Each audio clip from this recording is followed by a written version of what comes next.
et bienvenue dans Génération Laudato Si, l'émission qui vous parle d'écologie intégrale et des défis d'aujourd'hui. Je suis très heureuse de vous retrouver à l'abbaye d'Échourgnac, en Dordogne, et plus précisément dans le potager de l'abbaye. Ici, les sœurs cultivent leurs terres et les vergers et fabriquent des pâtes de fruits, du fromage et de la confiture. L'idée n'est pas seulement de fabriquer de délicieux produits, mais aussi de garder un rapport très concret au travail. Le travail artisanal, le travail de la terre, ce sont peut-être des choses très éloignées de votre quotidien, mais vous allez voir que cette facette de la vie religieuse peut nous inspirer dans notre conversion écologique. On en parle tout de suite avec nos deux chroniqueuses du jour, Sœur Élise Mariette et Elena Lassida. C'est parti. Elena Lassida, bonjour. Bonjour Claire. Sœur Élise Mariette, bonjour. Bonjour. Merci de nous accueillir ici à Échourgnac. Alors vous êtes religieuse ici, vous êtes aussi la référente Laudato Si de l'abbaye. Alors qu'est-ce qu'on produit à Échourgnac ? Alors on produit beaucoup de choses. D'abord pour nous-mêmes, on produit des légumes, Ouais. on produit des fruits derrière dans le verger qui Ouais, les servent vergers au pour bout. nous et pour la confiture. Ok. On produit donc de la confiture, des pâtes de fruits et puis bien sûr on affine les fromages. Les fromages, il y a une fromagerie quelque part derrière ? Juste derrière nous avec la confiserie dans le bâtiment qui nous précède. Génial. Elena Lassida, vous êtes docteur en sciences économiques et sociales. Comment vous voyez le modèle économique de l'abbaye à Échourgnac ? Alors, écoutez, je pense que c'est porteur d'un modèle nouveau, alternatif. On cherche aujourd'hui de penser l'économie autrement et je pense que justement ici, il y a quelque chose qui est de l'ordre d'une économie qui est intégrée à la vie. Et donc, on parle aujourd'hui beaucoup d'économie circulaire, vous savez, et ici, on voit que tout circule. Okay. Et donc, l'économie, c'est pas juste une activité de production séparée du reste de la vie et c'est cette intégration qui me semble est un modèle prometteur. Le travail artisanal, le travail de la terre, ce sont des sujets passionnants qui peuvent nous inspirer dans la conversion écologique qu'on est amené à vivre. On va en parler ensemble en plateau. Très bien. Allez, on va s'installer, c'est parti.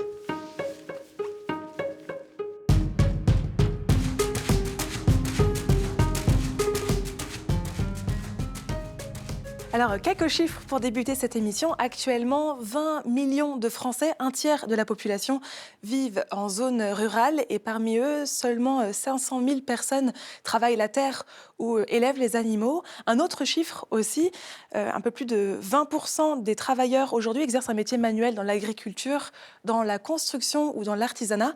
Elena, 20%, ce chiffre est en baisse, c'est très peu. On peut dire que le travail manuel est en train de disparaître en France ? Alors, je ne dirais pas de disparaître. Je pense qu'il y a une tendance qui est en France, mais qui est universelle et qui est associée aussi à une survalorisation du travail intellectuel et une dévalorisation de tout ce qui est travail manuel. Moi, c'est quelque chose qui m'a beaucoup impressionnée quand je suis arrivée en France, venant de l'Uruguay, et que justement, décalage, en fait, ce décalage entre même dans l'éducation, dans la formation et ensuite dans le professionnel, et voilà, on apprécie beaucoup le travail intellectuel et le travail manuel, on le considère toujours comme moins important. Mais je pense qu'il y a quelque chose qui est en train de se inverser et que la crise écologique est pour quelque chose.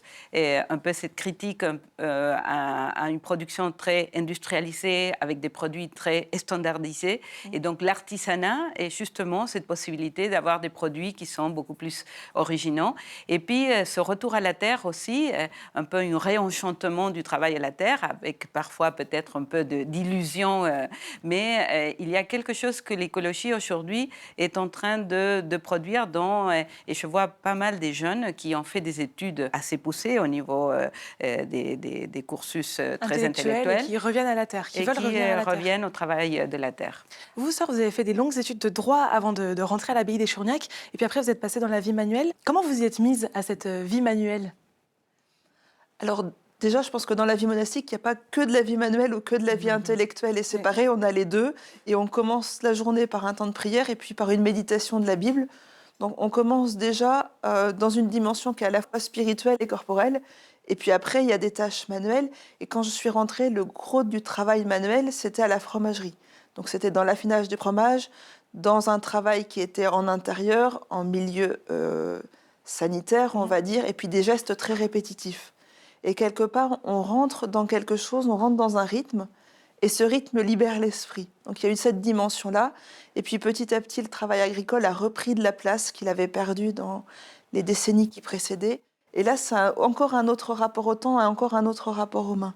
On n'est pas forcément sur de la même répétition, on n'est pas sur de la cadence, c'est pas la machine qui donne notre rythme, c'est nous-mêmes, c'est vraiment très différent. Alors, pour vous aider à la fromagerie, ici, sœur Élise Mariette, il y a un couple qui est venu s'installer à l'abbaye des Chaugnac il y a 4 ans, Antoine et Kitry Dumont. Et Antoine, vous allez l'entendre, a vraiment découvert à quel point ce travail manuel est au cœur de la vie monastique. Cette entreprise, elle a une particularité, c'est qu'elle est monastique, c'est-à-dire qu'elle a été fondée par des moines, puis par des moniales, et elle est au cœur de l'abbaye. Donc au sein des équipes et des ateliers, on a du personnel laïque, mais on a aussi beaucoup de sœurs qui travaillent chaque jour sur des métiers qui sont très manuels. Voilà. Et au travers de ces métiers, il y a vraiment la question d'une quête de la réalisation de soi, le fait de faire quelque chose de concret, qu'on peut constater, qu'on peut mesurer, qu'on peut emporter. Et puis, probablement aussi qui permet de conserver, d'être en prise avec le concret, avec la réalité. Sœur Élise Mariette, la fromagerie et la ferme des Chaugnac datent des années 1870, donc il y a plus de 150 ans. Cette dimension du travail est profondément ancrée dans votre territoire, ici ? Alors de fait, elle est liée à l'arrivée des moines, donc il y a plus de 150 ans, qui étaient venus assécher des marais pour enlever un peu le paludisme et rendre la situation locale sanitaire meilleure, mais aussi économique dans la Double, qui avait des difficultés à ce moment-là, notamment les agriculteurs de la région. Et comme ils venaient de Port du Salut, qui avait une belle fromagerie à l'époque, qui faisait le fromage qui est connu pour ça, quand ils sont arrivés, ils ont voulu gagner leur vie, ils ont fait ce qu'ils savaient faire, donc du fromage, ils ont pris la même recette et ils l'ont transporté ici. Et très vite, ils n'ont plus assez de lait, donc ils ont commencé à faire travailler des agriculteurs voisins qui ont permis de développer le fromage. Et quand les moines sont partis, ce sont des gens du coin qui ont permis que la fromagerie continue à vivre jusqu'à ce que les sœurs elles-mêmes arrivent, puis petit à petit récupèrent les rênes de la fromagerie. D'accord. Eh bien, pourquoi le travail manuel et le travail artisanal est si important dans la vie monastique? Nous allons en parler tout de suite avec vous, Elena et sœur Élise Mariette.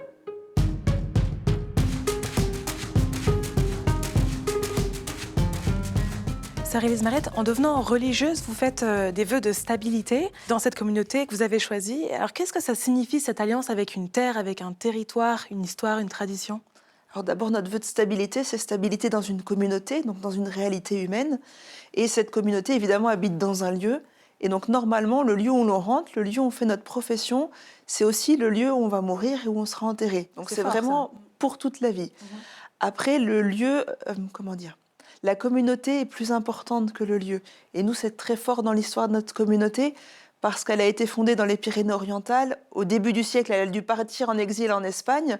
D'Espagne, elle est repartie dans un autre lieu avant de revenir en France et de venir s'installer à Échourgnac. Et c'est toujours la même communauté, même si au cours de ce siècle et demi d'existence, elle a bougé. Et la communauté elle-même dans laquelle on fait stabilité, elle change, parce qu'il y en a d'autres qui arrivent et puis parce qu'il y en a qui décèdent ou qui partent. Donc c'est à la fois une seule réalité humaine qui est toujours la même dans le temps et qui change toujours. Alors, sœur Saint-Benoît, votre fondateur, au chapitre 48 de sa règle, dit, et je cite, « C'est alors qu'ils seront vraiment moines, quand ils vivent du travail de leurs mains, comme nos pères et les apôtres. » Qu'est-ce que ça vous inspire, ce passage? Alors, beaucoup de choses. D'abord, Benoît, il donne beaucoup de place au travail dans sa règle, et pour deux raisons. Le premier, elle est spirituelle, c'est éviter de l'oisiveté, éviter les moments où on n'a rien à faire, où finalement la tête tourne, etc. Parce que pour lui, l'oisiveté, c'est l'ennemi de l'âme. Ça, c'est son premier motif. Et son deuxième, Benoît, c'est vraiment un réaliste, c'est un motif économique. Pour manger, pour dormir dans un lieu, il faut pouvoir l'entretenir, donc il faut pouvoir travailler.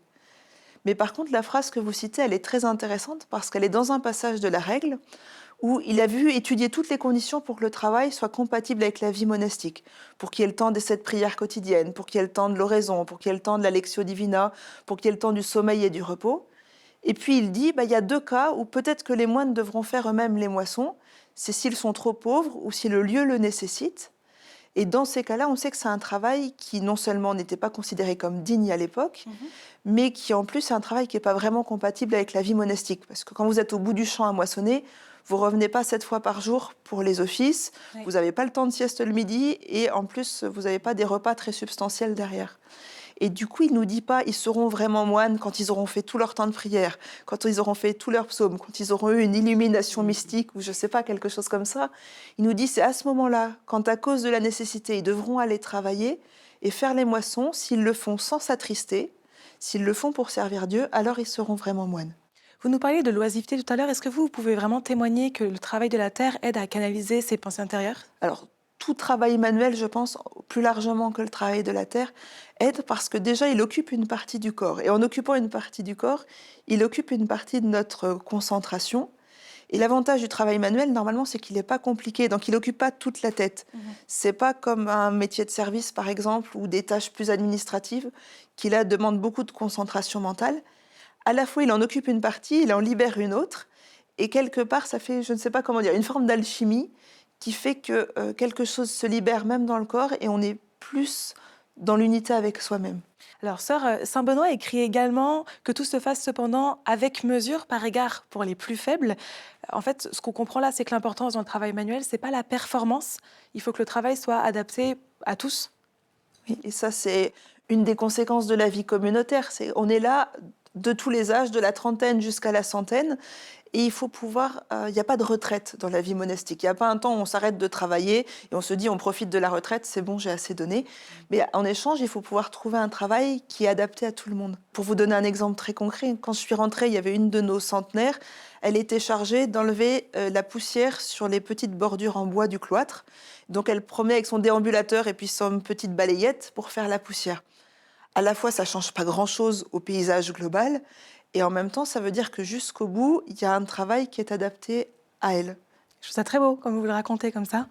Oui, merci pour ce témoignage. Elena Lassida, les communautés religieuses sont vraiment enracinées dans un territoire, elles doivent subvenir à leurs besoins et avoir un modèle économique qui corresponde à ces besoins-là. En quoi ce modèle est-il original pour vous? Alors, je pense que le modèle économique monastique est très original et qui peut beaucoup interroger, interpeller et peut-être enrichir le modèle économique non monastique. Et je pense, comme sœur Élise Mariette disait tout à l'heure, par exemple, cette division entre vie active et vie non active, que pour nous est très, très marquée.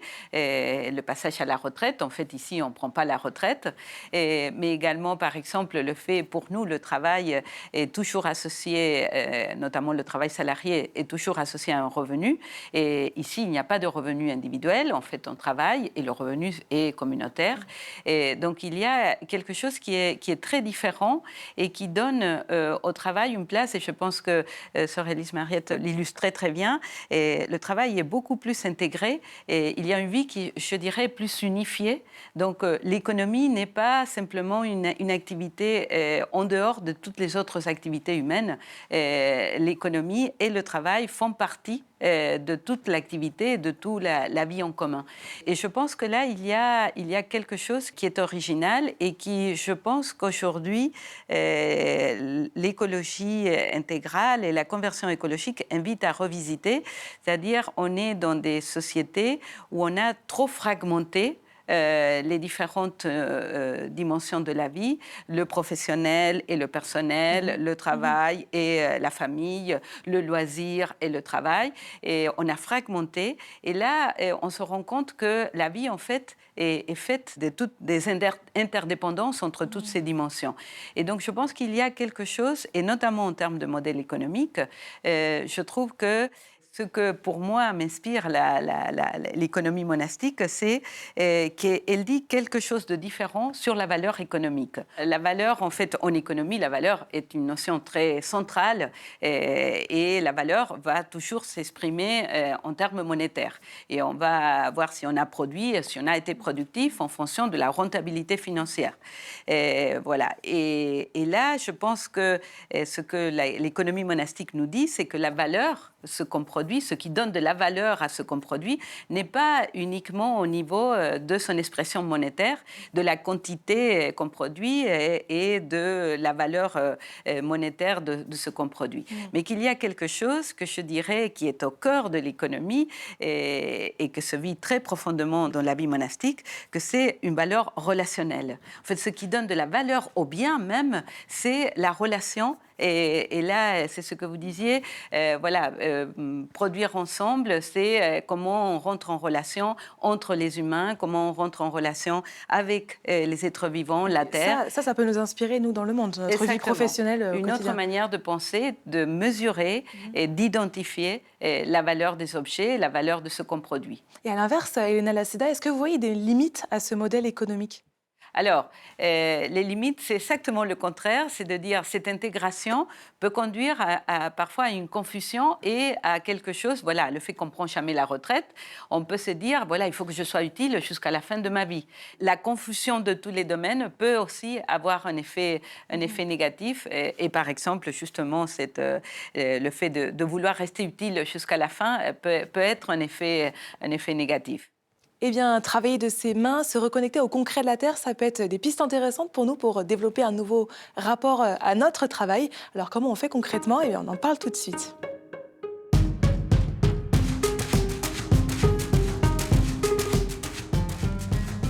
Alors, sœur Élise Mariette nous a parlé de la production de confitures et de fromage. Eh bien, je vous propose de le découvrir très concrètement dans ce reportage de Laurie Copeau.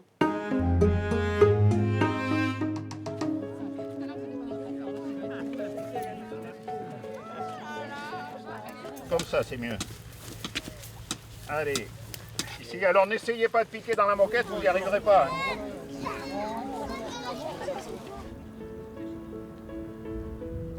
Je suis en train de préparer les protections pour les haies que nous venons de planter. Ce partenariat entre les chasseurs et les enfants de l'école du village qui nous permet de planter des haies et pour favoriser la biodiversité dans la région et pour les enfants de découvrir la nature.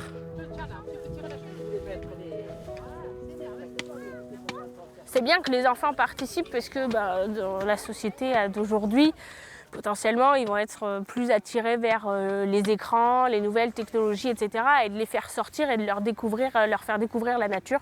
En tout cas, nous, c'est le but du projet et on trouve ça super chouette.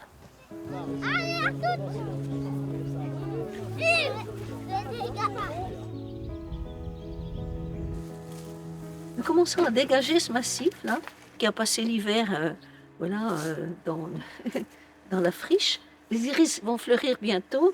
Il faut quand même qu'on puisse les voir. Ce serait dommage qu'on ne voit que les mauvaises herbes et pas les iris.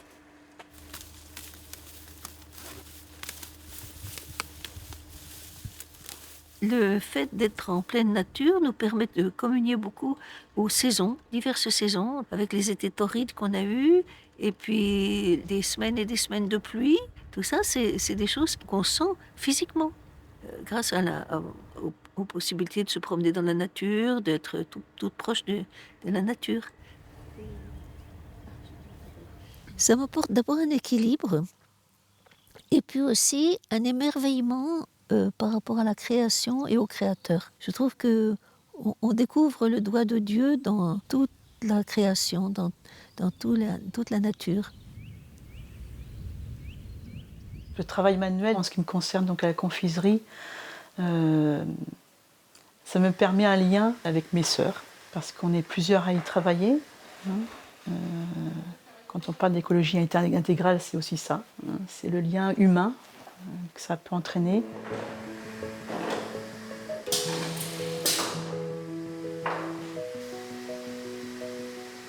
Pour une fabrication, nous mettons à peu près presque 50 kilos.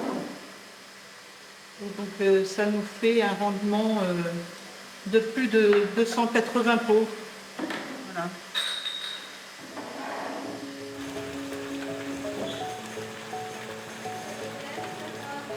La figue, ça vient de nos figuiers. Donc c'est vraiment un lien avec la terre, avec la nature, puis avec les sœurs aussi du potager et du verger. Ça nous met en lien vraiment, non seulement entre nous, en communauté, mais aussi avec les producteurs locaux qui nous entourent.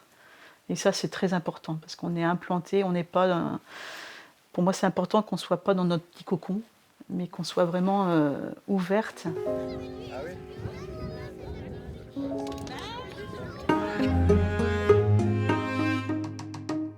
Sœur Élise Mariette, travailler la terre, c'est vraiment cultiver l'émerveillement, c'est découvrir le doigt de Dieu dans la création, comme nous le dit sœur Marie-Noël dans le reportage.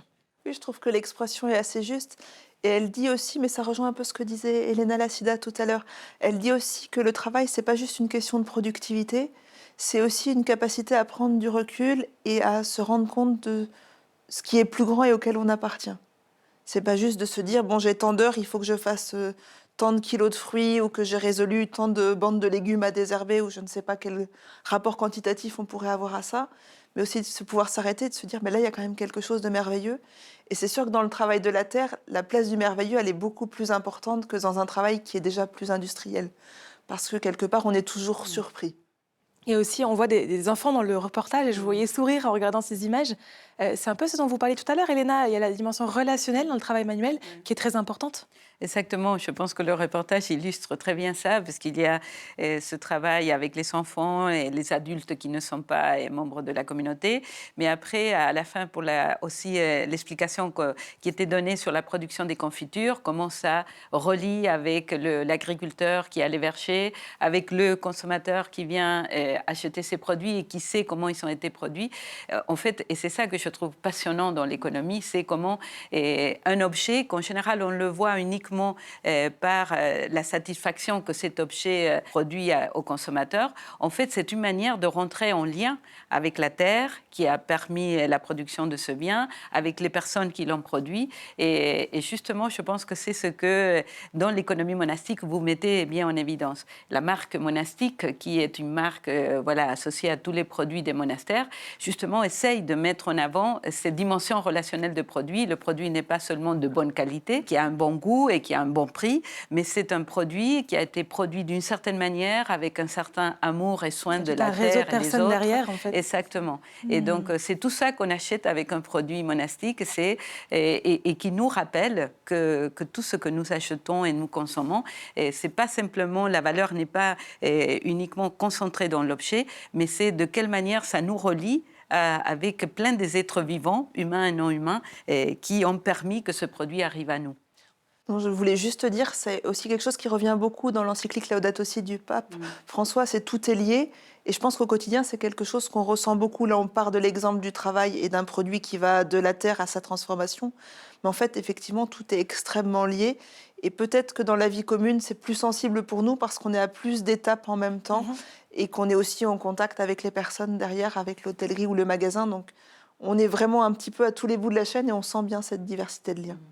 Elena, on voit que les sœurs sont vraiment ancrées dans leur territoire et elles ont chacune des activités bien spécifiques. Pourtant, elles ne sont pas du tout dans leur bulle. Comment ça peut nous inspirer, ça ? Alors, je pense que ça, pour moi, ça renvoie à une différence que je trouve intéressante, la différence entre autarcie et économie circulaire. En fait, je pense que l'économie monastique est un très bel exemple d'économie circulaire parce que, comme vous disiez, on voit toute la chaîne du produit, du début de la terre jusqu'à la consommation finale. Et donc, du coup, ça montre comment tout est lié, justement. Mais ce n'est pas pour autant une économie qui se replie sur elle-même, autarcique, et qui coupe les liens avec l'extérieur, parce qu'on le voit aussi, vous êtes très en lien avec les voisins, les habitants, les gens qui viennent au monastère. Donc, du coup, moi, je dirais, en termes d'inspiration, je dirais comment aujourd'hui on prend conscience que tout ce que nous consommons est relié à des personnes ou à la terre, et comment, par exemple, quand on va prendre un repas, avant de manger, tout de suite on mange, et on pense si ça satisfait ma faim, c'est avant de manger de voir un petit peu tout ce qu'on est en train de manger, d'où c'est venu, qui l'a produit, comment ça a été produit, et de penser justement à tout ce qu'il y a derrière une assiette d'aliments. Donc je pense que cette conscience justement dans la consommation, de voir tous les liens avec qui ça nous relie de la terre et des personnes, même si on ne va pas les rencontrer, je trouve que c'est quelque chose qui peut être intéressant et qui, pour moi, c'est une inspiration, qui peut venir de la vie monastique. Eh bien, je vous propose de retraverser la France à présent pour aller à Lyon, où sur place, Lucie Delorme s'est installée au Châtelard, un éco-centre spirituel. Elle essaye de développer la ferme pédagogique et bio. Vous allez voir, c'est un choix qui lui plaît beaucoup. Écoutez son témoignage. Moi, je cherchais vraiment une sorte de retour à la terre. Déjà, la première chose, c'est que je souhaitais revenir dans ma région. Et j'ai toujours été très intéressée par le potager, produire sa propre nourriture. M'occuper de cette ferme de cette manière, ça me permet aussi de protéger l'environnement, de faire ce que je peux à ma petite échelle et que cette ferme ce soit un modèle pour d'autres personnes qui veulent s'installer et qui veulent apporter leur pierre à l'édifice aussi. C'est un job mais c'est avant tout une passion, ça on le dit beaucoup dans le métier de l'agriculture. Redécouvrir le rythme des saisons, donc voilà, pour moi c'est ça un peu pourquoi j'ai créé cette ferme. Sœur Élise Mariette, on arrive au terme de notre émission. Est-ce que vous auriez un dernier conseil à donner à nos téléspectateurs qui sont peut-être pas des gens très manuels pour tous? Alors d'abord, il n'y a pas forcément un besoin d'être très manuel pour faire des choses de ses mains, parce qu'on apprend beaucoup, et pour nous, c'est un principe essentiel de la permaculture. On apprend en faisant des erreurs, et donc l'essentiel, c'est de commencer. Eh bien, merci beaucoup pour ces conseils. Merci, Sœur Élise Mariette. Merci, Léna Lassida, d'avoir été avec nous aujourd'hui pour cette émission. Merci à vous qui nous avez suivis derrière votre écran. Et moi, je vous dis à très vite pour un nouvel épisode de Génération Laudato Si.